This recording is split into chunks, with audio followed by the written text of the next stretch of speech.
Bassano viene tenuta un po' come terra di confine, cioè quando c'è da fare riduzioni si punta principalmente a Bassano del Grappa. Se ci sono tagli da fare, si taglia a Bassano, e la preoccupazione che oramai si sta diffondendo in una città che teme di diventare sempre più periferia di Vicenza. La riorganizzazione delle aziende sanitarie venete, che rischia di far perdere l'ULSS bassanese, è seguita con attenzione anche dall'Associazione Consumatori, dove non dispiace l'ipotesi di un'azienda sanitaria della Pedemontana con Cittadella e Castelfranco. Questo può essere un'idea che può dare anche un senso un invio al risparmio, come mi pare che sia stato indirizzata tutta la questione.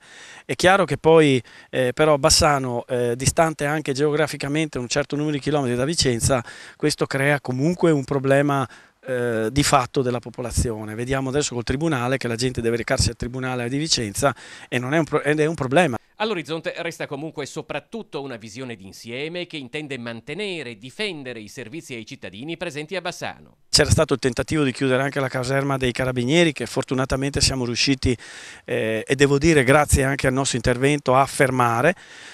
Noi non siamo proprio d'accordo su questo, credo che interverremo in maniera molto decisa. Non vogliamo che Bassano subisca un'altra ancora riduzione di un servizio o comunque di un'utilità che può essere destinata alla popolazione.